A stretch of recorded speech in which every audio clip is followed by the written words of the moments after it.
가정의 달에 계속해서 우리 가정의 달에 필요한 말씀을 드리겠습니다. 오늘도 드립니다. 어느 경건한 아버지의 실패를 통해 배웁시다 라는 제목으로 말씀을 드립니다. 여러분, 제가 질문 하나 하겠습니다. 경건한 부모 밑에서 자라는 자녀는 모두가 경건할까요? 경건한 아버지, 경건한 어머니를 통해 양육된 자녀는 모두가 자동적으로 경건할까요? 그럴 수도 있고 안 그럴 수도 있습니다. 경건한 부모 밑에 아들이 둘 있다고 생각해 보십시오. 한 아들은 경건하지만 한 아들은 불경건할 수도 있습니다. 두 아들 모두 불경건할 수도 있습니다. 두 아들 모두 경건할 수도 있습니다. 부모가 경건하다고 자녀가 자동적으로 경건하다는 보장은 없습니다. 여러분, 성경에 보면 부모가 경건한데 자녀가 경건하지 못한 그런 모습들이 나옵니다. 대표적인 사례 두 가지를 제가 말씀드릴게요. 사무엘, 지난주 사무엘 말씀드렸습니다. 사무엘은 위대한 하나님의 종입니다. 경건한 사람입니다. 사무엘에게 두 아들이 있었는데 아버지와 달랐습니다. 두 아들은 이익을 따라서 뇌물을 받고 재판을 굽게 했습니다. 그래서 백성들의 원성을 샀습니다. 아버지 이름에 먹칠을 한 사람들이 사무엘의 두 아들입니다. 다윗은 우리가 알듯이 위대한 왕입니다. 하나님 앞에 존귀한 왕으로 쓰임받았습니다. 근데 그 자식들 사이에 문제가 많았습니다. 어떤 자식은 이복누이를 범했습니다. 이복누이를 범한 그 형을 동생이 죽였습니다. 그리고 아들이 아버지를 반역해서 배반을 했습니다. 이런 일들이 다윗 자식들 사이에 있었습니다. 아버지가 경건했지만 자녀들은 그렇지 못한 모습들을 성경에서 볼 수 있습니다. 오늘 본문도 이와 비슷합니다. 아버지는 경건합니다. 그런데 아들은 완전히 다릅니다. 그 아들은 여호람입니다. 여호람 왕입니다. 아버지는 여호사밧입니다. 여호사밧 왕은 경건한 왕이었습니다. 근데 그 아들 여호람은 완전히 달랐습니다. 달라도 너무 달랐습니다. 여호사밧 왕이 얼마나 경건한 왕인가를 알 수 있는 말씀이 역대하 17장 3절 4절에 나옵니다. 여러분, 설교도 한번 보십시오. 여호와께서 여호사밧과 함께 하셨으니 이는 그가 그의 조상 다윗의 처음 길로 행하여 바알들에게 구하지 아니하고 오직 그의 아버지 하나님께 구하며 그의 계명을 행하고 이스라엘의 행위를 따르지 아니하였습니다. 여호사밧을 향하여서 말하는 이 표현을 보면 여호사밧이 참 경건한 왕이었음을 알 수 있습니다. 아버지로서도 경건한 아버지라고 말할 수 있습니다. 다윗의 길로 가지 않았다라는 표현, 이 표현은 다윗의 길로 갔다는 것은 다윗처럼 하나님을 잘 섬겼다라는 그런 말입니다. 우상을 섬기지 않고 하나님의 말씀을 따라서 순종하며 그렇게 산 사람이 여호사밧이었습니다. 그런데 그의 아들 여호람은 불경건했습니다. 아버지는 참 경건했는데 그 아들은 참 불경건했습니다. 어떻게 이런 일이 일어날 수 있을까요? 왜 이런 일이 일어났는가? 오늘 제가 그 말씀을 좀 드리고자 합니다. 오늘 말씀은 예수 믿는 모든 부모님들이 들어야 될 말씀입니다. 저를 포함해서 예수 믿는 모든 부모님들이 들어야 될 말씀이 오늘 말씀입니다. 자, 첫 번째입니다. 경건한 부모도 실수할 수 있는 죄인이다. 자, 우리가 먼저 우리가 알아야 될 것이 있습니다. 아무리 경건한 부모라도 실수할 수 있는 죄인입니다. 이거 우리가 기억하고 살아야 됩니다. 여호사밧은 자녀가 아들이 7이었습니다. 그는 자신이 죽고 나면 아들들 사이에서 권력투쟁이 일어날 것임을 생각했습니다. 능히 그럴 수 있죠. 우리 역사 속에 보면 그런 권력투쟁이 참 비일비재하게 일어났습니다. 그러니까 여호사밧도 그 걱정을 한 것입니다. 내가 죽고 나면 아들들 사이에 이런 갈등, 권력투쟁이 일어날 것이다 라고 예상을 하고 준비를 하였습니다. 여호사밧은 아들들에게 좋은 것들을 나누어 주기 시작합니다. 3절 보십시오. 그의 아버지가 그들에게는 은금과 보물과 유다 견고한 성읍들을 선물로 후히 주었고 여호람은 장자의 모로 왕위를 주었더니, 아들 7이었는데 첫째에게는 왕위를 주고 나머지 아들들에게 성읍을 주고 그리고 좋은 보물들을 나누어 주었다라는 것입니다. 쉽게 말하면 재산을 나누어 준 것입니다. 그리고 서로 떨어져서 살도록 했습니다. 붙어 있지 못하도록 만들었습니다. 찢어 놓은 것입니다. 모여 있으면 싸울 수 있기 때문에. 굉장히 지혜로운 아버지의 모습을 볼 수 있습니다. 그 아들들이 자신이 죽고 나서도 아들들이 평안하게 살 수 있도록 아버지가 이런 준비를 다 한 것을 보면 참 지혜로운 아버지다라는 생각이 듭니다. 자, 그런데 여기서 우리가 던져야 될 질문이 있습니다. 이렇게만 하면 미래는 다 준비되는 것일까요? 부자인 아버지, 경건한 아버지가 살아있을 때 자녀들에게 재산을 이렇게 공평하게 이렇게 잘 나눠줍니다. 이렇게 하면 미래는 아무 탈 없이 그냥 그렇게 자식들이 잘 살아갈까요? 이렇게 하면 미래는 준비가 잘 되는 것입니까? 이 땅에 어떤 사람도 완벽하지 않습니다. 아무리 경건한 사람이라도 완벽한 사람은 없습니다. 여호사밧도 그랬습니다. 그도 완벽하지 않았습니다. 즉 실수가 있었다는 것이죠. 여러분, 여호사밧이 무슨 실수를 했을까요? 그가 왕위를 누구에게 준다고 합니까? 첫째 장자에게 왕위를 준다고 이야기합니다. 그리고 주었습니다. 자, 여기서 우리가 이런 질문 던져야 됩니다. 여호사밧이 장자에게 왕위를 주는 것이 하나님의 뜻이었나? 이 질문이 필요합니다. 여러분, 이 유다는요, 북이스라엘도 마찬가지로 유다는 신정국가입니다. 신정국가라는 것은 하나님이 왕이십니다. 왕들은 대리 통치하는 것입니다. 그러면 왕들은 하나님께 물어야 됩니다. 세상 나라에서는 장자가 왕위를 계승하는 것이 당연했고 다 그렇게 했습니다. 유다는 그런 나라가 아닙니다. 신정국가입니다. 장자가 왕위를 물려받아야 된다, 이게 아니었다는 것입니다. 여러분, 솔로몬은 장자가 아닙니다. 다윗의 장자가 아닙니다. 그런데 솔로몬이 왕위를 이어받았습니다. 어떻게 해요? 왜 그렇게 되었습니까? 하나님이 선택하셨기 때문에.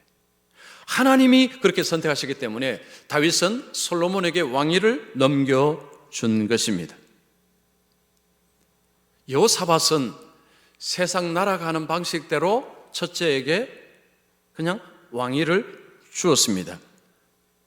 그 당시에 세상적인 관점에서 보면 아무 문제가 없습니다. 뭐 그때 보면 그냥 했다고 볼 수도 있습니다. 그런데 이것이 실수였다는 것입니다. 여호사밧은 아들 여호람이 어떤 성품이고 어떤 자질이고 어떤 신앙인가를 곰곰이 따져보지 않은 것 같습니다.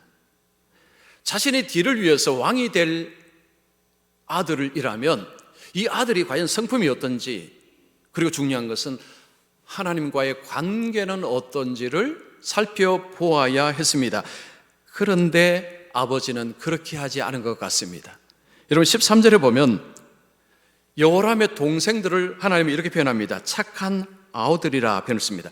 착한 아우라는 것은 도덕적으로 신앙적으로 괜찮았다는 거죠, 하나님 앞에.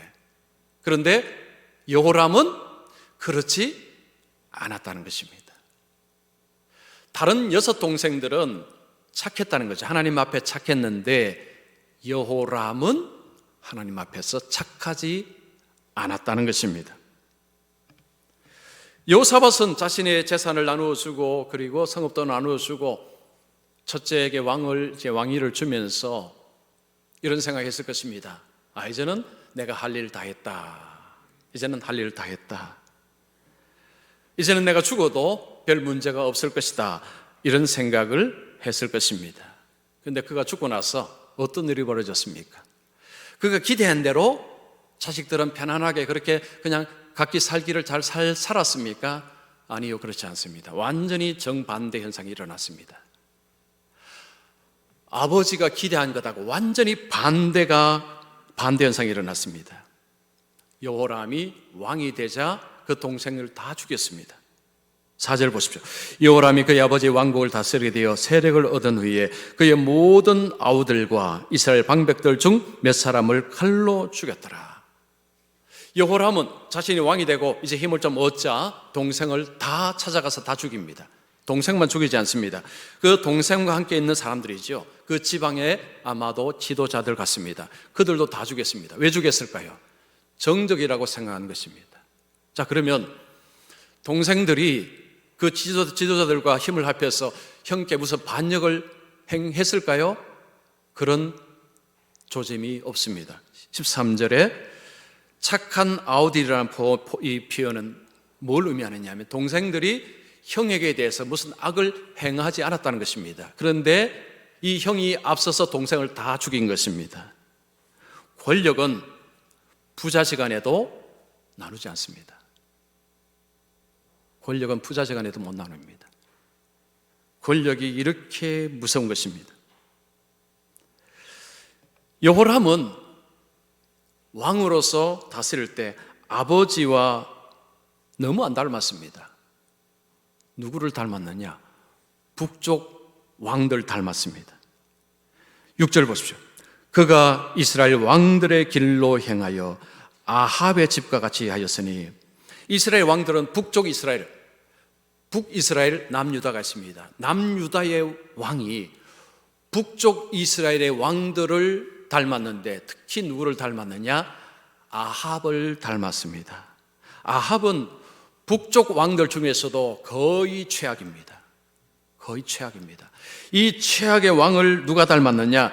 남쪽의 여호람 왕, 그 경건한 여호사밧의 아들이 아버지를 닮지 않고 유다 왕들을 닮지 않고 저 북쪽 왕들을 닮았는데 특히 아합을 닮았습니다. 북이스라엘 왕들은요, 하나님 멸시했습니다. 하나님 인정하지 않았습니다. 하나님 경외하지 않았습니다. 우상을 마구 잡으려 섬겼습니다. 그 대표 선수가 아합입니다. 어떻게 남쪽의 왕이 저 북쪽의 그 가장 악한 왕을 닮을 수가 있습니까? 이유가 있습니다. 6절 보십시오. 이는 아합의 딸이 그의 아내가 되었습니다. 여호람의 부인이 누구냐 하면 그 악한 아합의 딸입니다. 딸.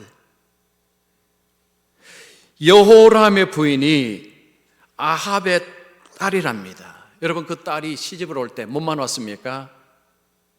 사람이 몸만 오지 않습니다. 다 끌고 옵니다.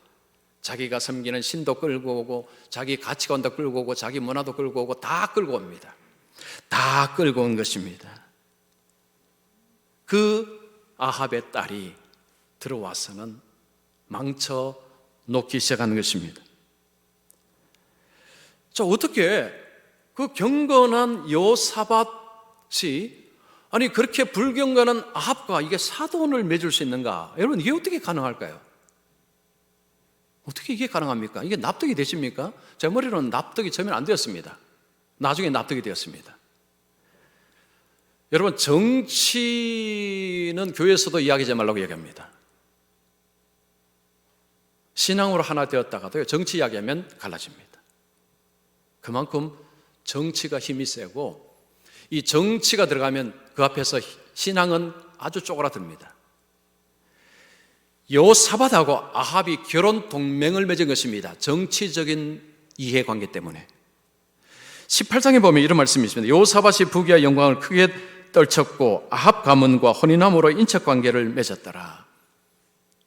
여호사밧이 굉장히 나라가 부강하고 힘이 있을 때 그때 아합하고 동맹을 맺었는데 결혼 동맹을 맺은 것입니다. 옛날에는 나라 대 나라 간에 동맹을 맺을 때 이쪽의 왕자, 이쪽의 공주하고 결혼을 시켜서 사돈지간을 맺는 경우가 허다했습니다. 그 당시에 아합이 굉장히 강력한 군대를 가지고 있었습니다. 그러니까 두 사람 다가 서로 충돌을 원하지 않았습니다. 그러니까 서로 윈윈을 선택하는 것은 결혼하는 것입니다. 서로 사돈지간 되는 것입니다. 정치적인 교류에 의해서 내 아들, 당신 딸 같이 결혼시키자. 그래서 결혼을 한 것입니다. 아합의 딸이 남쪽으로 왔는데 여호사밧의 며느리가 된 것입니다. 앞에서 말씀드렸죠. 몸만 오지 않았습니다. 온갖 우상을 다 끌고 왔습니다. 여러분 13절 보십시오. 유다와 예루살렘 주민들이 음행하게 하기를 아합의 집에 음행하듯 하며. 아합의 딸이 그 엄마는 누굽니까? 이세벨입니다. 여러분 이세벨은 보통 여인이 아닙니다. 그 딸입니다. 그 딸입니다. 그냥 딸이 아닙니다. 그 유명한 이세벨 아합의 딸입니다. 그 딸이 왔을 때 그냥 왔을까요? 아니요. 다 끌고 왔습니다. 와서 남유다가 마치 아합처럼 온갖 우상을 숨기는, 온갖 악을 행하는 이런 나라로 만들어 버린 것입니다. 여호사밧이 그렇게 신앙이 좋았는데, 그렇게 경건했는데 그가 실수했습니다. 그런데 이 실수가 그냥 실수가 아닙니다. 어마어마한 실수였습니다. 보통 신앙이 좋은 부모들은 자신의 신앙이 좋으니까 자식의 신앙도 좋기를 기대합니다. 뭐 당연하죠. 신앙 좋은 부모님들은 자신의 아들과 딸이 신앙 좋기를 소망하고 그렇게 기도를 합니다. 그런데 살다가 그 자식이 부모를 실망시킬 때가 있습니다. 지금 여호사밧처럼 이런 경우가 생깁니다. 여러분 부모가 아무리 신앙이 좋아도 허물 많은 인생입니다. 허물 많은 죄인입니다. 실수한다는 이야기입니다. 여호사밧은 하나님 앞에서 그렇게 경건한 왕이었지만 그 며느리를 맞아들일 때는 세상 방식으로 했습니다. 세상 방식으로 했습니다. 여러분 경건한 부모지만 이 땅에 살아가는 사람입니다. 이 땅에서 살아가는 연수가 많아지면 많아질수록 세상 방식이 익숙합니다. 아무리 예수를 잘 믿어도 여러분 세상을 살아가게 되면 세상 방식이 익숙해질 수밖에 없습니다. 그러면 자기도 모르는 사이에 세상 방식을 따라서 어떤 것을 선택하고 행하는 일이 일어납니다. 의도적이지 않을지라도 부지불식간에, 왜냐 몸에 너무 익었기 때문에 세상 방식으로 선택하는 일들이 어떤 일에는 일어난다는 것입니다.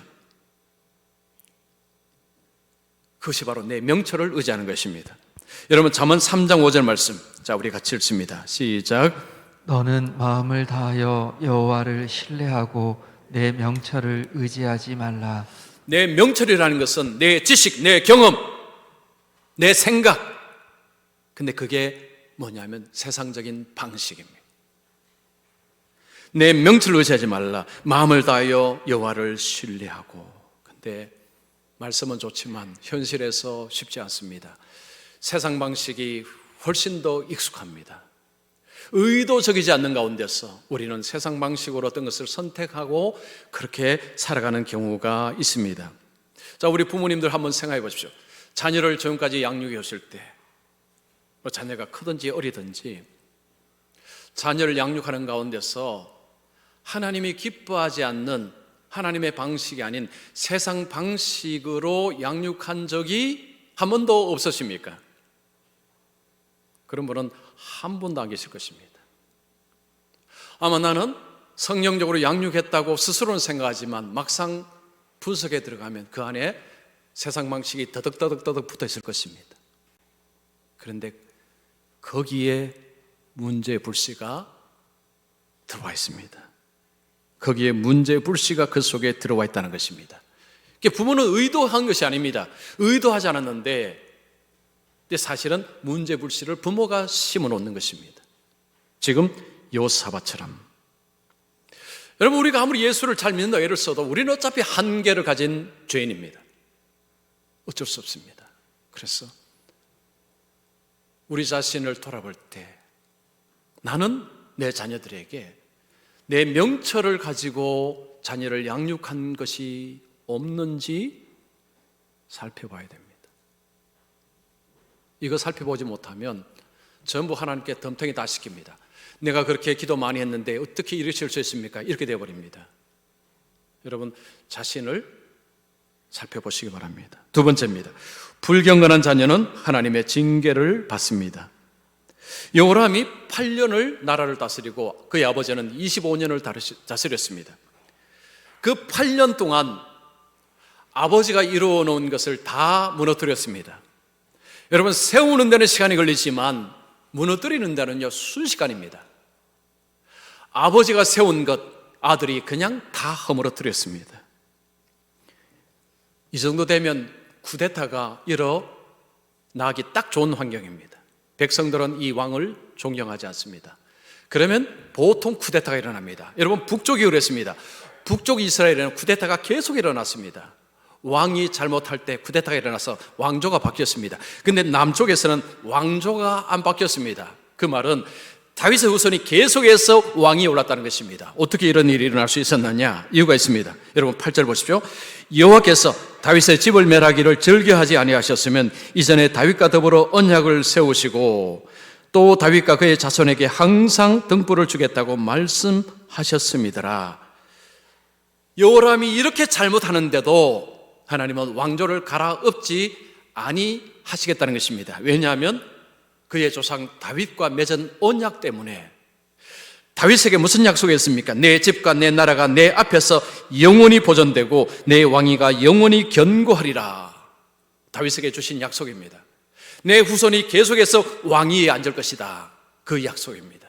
그리고 그 약속은 예수님이 이 땅에 오심으로 온전히 성취가 되었습니다.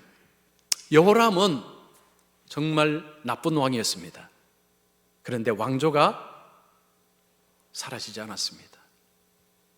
자, 그러면 여호람이 지은 죄는 어떻게 되는 것입니까? 하나님이 대충 그냥 눈 감으시는 것입니까? 그럴 리가요. 그럴 리가요. 하나님은 공의 하나님이십니다. 여러분들, 하나님은 공의 하나님이십니다. 죄를 미워하시는 하나님이십니다. 죄를 징계하시는 하나님이십니다. 예수 믿는 어떤 분들이 이런 생각하는 분들이 있습니다. 어떤 죄를 짓고 나서 이제 이런 생각하는 것입니다. 하나님은 눈 감아 주실 것이다.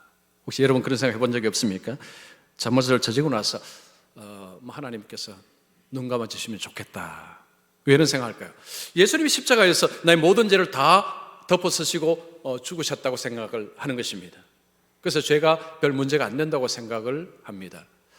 우리가 예수를 믿으면 하나님은 예수 안에 있는 우리를 의롭다라고 칭하십니다. 이게 칭의입니다. 법정에서 칭하는 것입니다. 그런데 우리가 범죄할 때 하나님은 징계하십니다. 여러분, 히브리서 12장 7절 8절, 자, 우리 같이 읽습니다. 시작. 하나님이 아들과 같이 너희를 대우하시나니 어찌 아버지가 징계하지 않는 아들이 있으리요? 징계는 다 받는 것이거늘 너희에게 없으면 사생자요 친아들이 아니니라. 예수를 믿는 사람은 하나님의 자녀가 됩니다. 그런데 하나님의 자녀답지 못할 때, 하나님 앞에 불순종하고 범죄할 때 하나님은 자녀이기에 징계하신다라고 말씀합니다. 여호람은 범죄하고 악을 행했습니다. 하나님은 그냥 넘어가지 아니하십니다. 징계하십니다. 두 가지로 징계합니다. 하나는 주변 나라들이 조용히 있다가 갑자기 움직이기 시작합니다. 유다를 공격하고 괴롭히는 일이 벌어집니다. 여러분 8절에 보시면 여호람 때에 에돔이 배반하여 유다의 지배하에서 벗어나 자기 위에 왕을 세우므로 10절에 보시면 그때에 림나도 배반하여 여호람의 지배하에서 벗어났으니 에돔과 림나는 유다의 지배 아래 있는 나라였습니다. 그동안은 꼼짝 못하고 가만히 있다가 여호람 때에 이들이 독립선언을 한 것입니다. 이게 달려든 것입니다. 가만히 있다가 왜 그때 달려들었을까요? 10절에 이유가 있습니다. 이는 그가 그의 조상들의 하나님 여호와를 버렸음이더라. 여호람이 하나님을 버리자 그들이 일어난 것입니다. 16절, 17절에 보면 블레셋과 아라비아 연합군이 유다를 공격을 했는데 한번 보십시오. 여호와께서 블레셋 사람들과 구스에서 가까운 아라비아 사람들의 마음을 격동시키사 여호람을 치게 하셨으므로, 지금 연합군이 유다를 치는데 이 일이 왜 일어났습니까? 하나님이 그렇게 하셨기 때문에 그들이 올라와서 유다를 침략하여 왕국의 모든 재물과 그의 아들들과 아내들을 탈취하였으므로 막내 아들 요아스 외에는 한 아들도 남지 아니하였더라. 그 연합군이 와서는 다 탈취해 갑니다. 아내들과 그리고 자녀들은 탈취하는 것이 그냥 죽입니다. 그 중에 막내 아들은 살아남습니다. 이것이 하나님의 은혜였습니다. 왜냐? 왕위를 이어가야 되니까. 하나님의 약속을 이어가는데 요아스는 하나님이 보호하시고 나머지는 다 죽었습니다. 블레셋이 그동안 가만히 있다가 갑자기 왜 이때 달려듭니까? 하나님이 그렇게 하셨으므로. 두 번째 징계는 몸에 질병이 생깁니다. 15절 보십시오. 너는 창자에 중병이 들고 그 병이 날로 중하여 창자가 빠져나오리라. 야, 이거 정말 무서운 병입니다.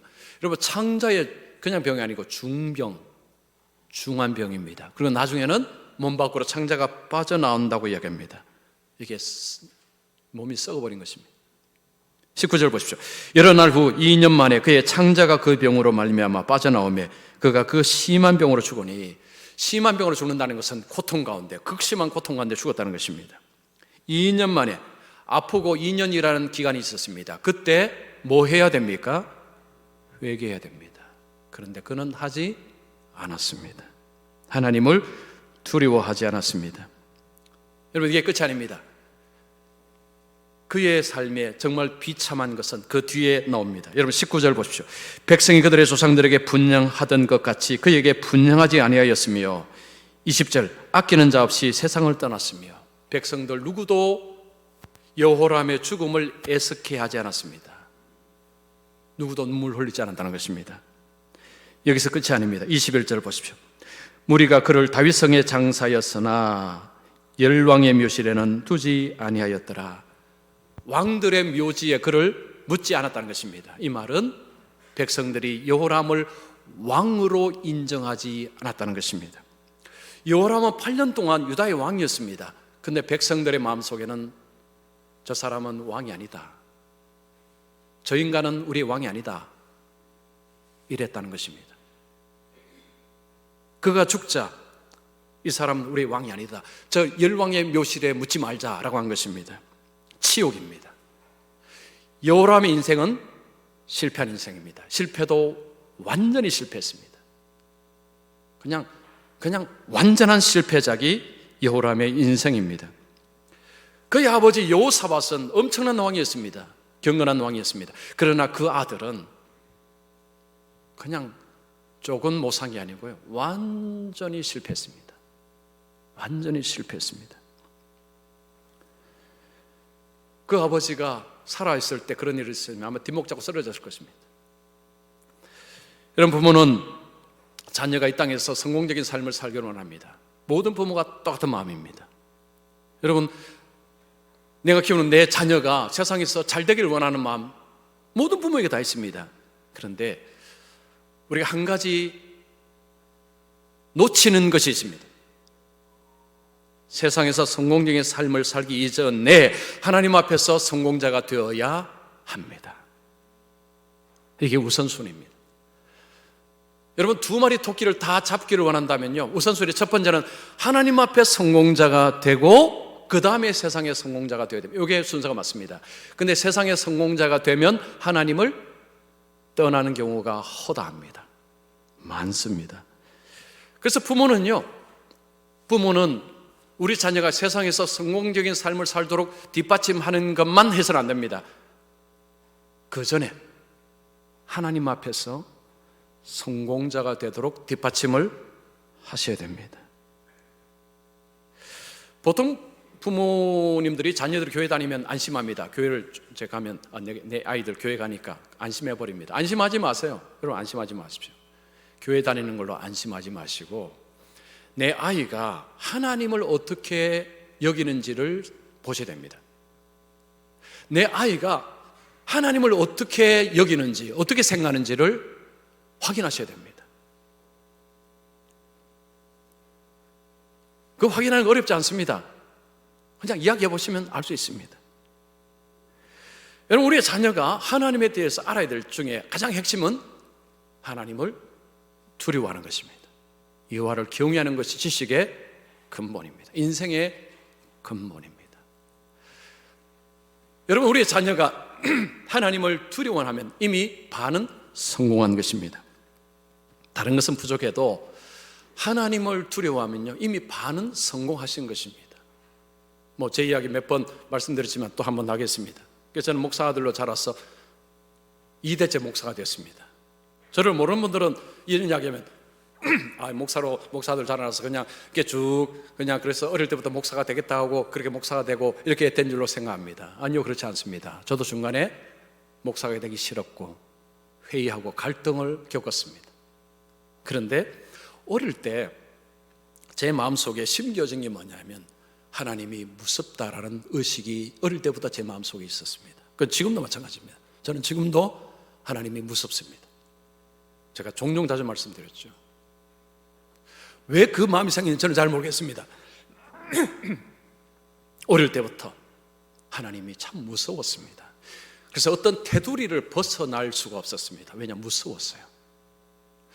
저는 지금까지 제가 제 기억상으로는 주일을 딱 2번 교회 예배 참여 딱 2번 제가 어겼습니다. 한 번은 저희 장인 장례식 때문에, 그리고 한 번은 어릴 때 한 번 있었고요. 딱 2번이었습니다.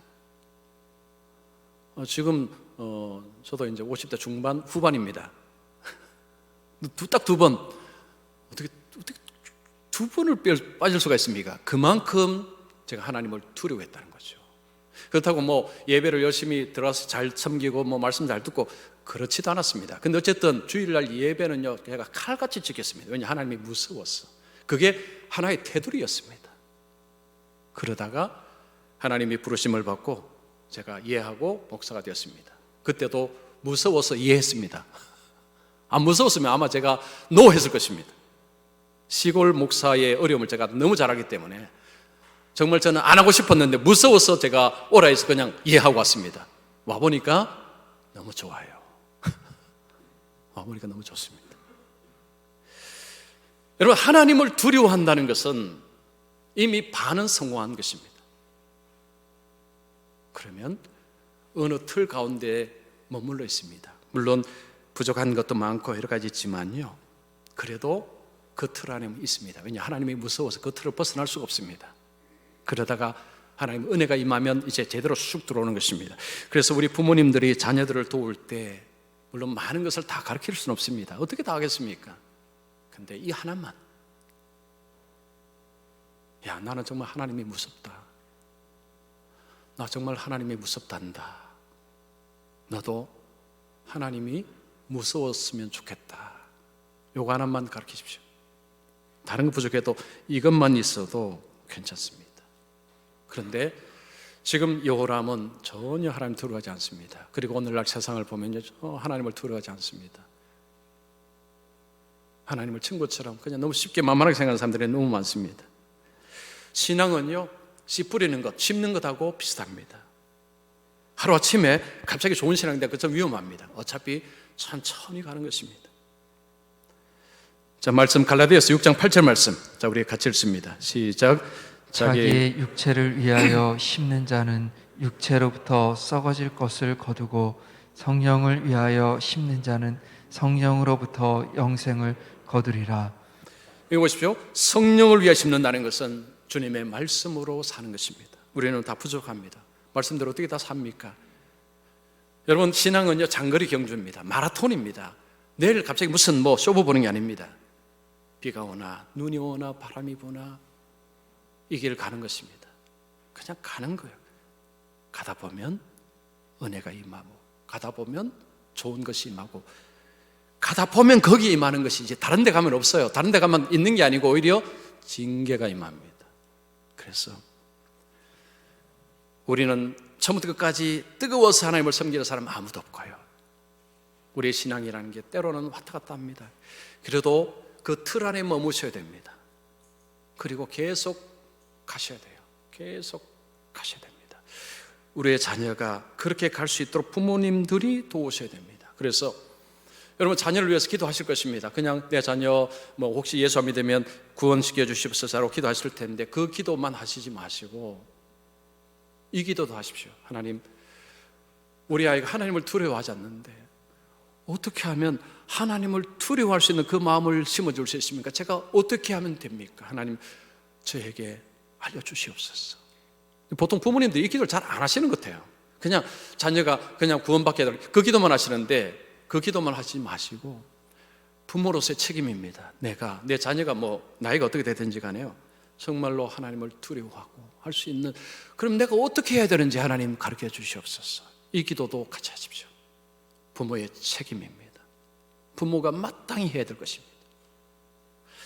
저는 우리 교회에 속한 모든 우리 성도님들의 가정이 모두가 함께 하나님을 기쁨으로 섬기고 가정마다 주님이 주인 되시는 가정, 주님으로 인해서 복이 넘치는 가정, 주님으로 인해서 화평한 가정, 주님으로 인해서 웃음이 넘치는 가정, 주님으로 인해서 기쁨이 넘치는 가정이 되기를 축원합니다. 부모로서 안심하지 마시고 끝까지 주의를 기울이시며 부모로서의 책임을 다 감당하심으로 하나님 앞에 복받는 가정 세워가는 우리 모든 분들 되시기를 축원합니다.